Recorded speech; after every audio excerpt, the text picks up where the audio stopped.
ഇന്നത്തെ ദിവസം എന്തൊക്കെ കഴിച്ചു നോക്കിയാലോ. ആദ്യം തന്നെ പതിവ് പോലെ ചൂടുവെള്ളം കുടിക്കുന്നുണ്ട് വെറും വയറ്റിൽ.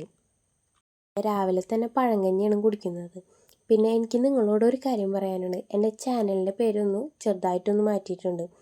അപ്പോൾ നിങ്ങൾ പരമാവധി എൻ്റെ ചാനൽ സപ്പോർട്ട് ചെയ്ത് തരണം. എൻ്റെ വ്യൂവേഴ്സൊക്കെ ആദ്യത്തെ വ്യൂവേഴ്സൊക്കെ പോയി. എനിക്ക് വ്യൂവേഴ്സ് ഭയങ്കര കുറവാണ്.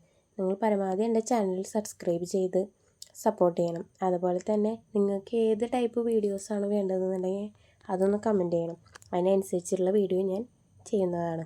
പഴങ്കഞ്ഞിയിൽ തലേദിവസത്തെ മീൻകറിയും തൈരും ചെറിയുള്ളിയും പച്ചമുളകും അതുപോലെ തന്നെ കടച്ചക്ക ഉപ്പേരിയാണ് കോമ്പിനേഷനായിട്ട് കഴിക്കുന്നത്. പിന്നെ ഉച്ചയൊക്കെ ആയപ്പോൾ ചോറും കടച്ചക്ക ഉപ്പേരിയും ഒരു ഉള്ളിച്ചമ്മന്തി പോലെ ശരിയാക്കിയിട്ടുണ്ടായിരുന്നു. അതും കഴിച്ചു. ഒക്കെ കഴിച്ചതിന് ശേഷം ഞാനൊരു ചെറിയ കഷ്ണം ജിലേബി കഴിക്കുന്നുണ്ട്. പിന്നെ ഒരു 4 മണിയൊക്കെ ആയപ്പോൾ ഈ പുളിമുട്ടായി കഴിക്കുന്നുണ്ട്. അതിന് ശേഷം പിന്നെ കോഴിമുട്ട പുഴുങ്ങിയതിൽ കുരുമുളക് പൊടി ഇട്ടിട്ട് അതും കഴിക്കുന്നുണ്ട്. അതിൻ്റെ ഒപ്പം തന്നെ ബൂസ്റ്റാണ് ഇന്ന് കുടിക്കുന്നത്. ഇന്ന് ചായ അല്ല, ബൂസ്റ്റാണ് കുടിക്കുന്നത്. പിന്നെ രാത്രി ആയപ്പോൾ കടച്ചക്കുപ്പേരിയും തലേ ദിവസത്തെ മീൻകറിയും ചമ്മന്തിയും കൂടി കഴിക്കുന്നുണ്ട്. ഇന്നത്തെ വീഡിയോ ഇത്രേ ഉള്ളൂ. വീഡിയോ ഇഷ്ടപ്പെട്ടാൽ ലൈക്ക് ചെയ്യാൻ മറക്കരുത്. ഇതുപോലത്തെ വീഡിയോസ് കാണാൻ ചാനൽ സബ്സ്ക്രൈബ് ചെയ്യാനും മറക്കരുത്.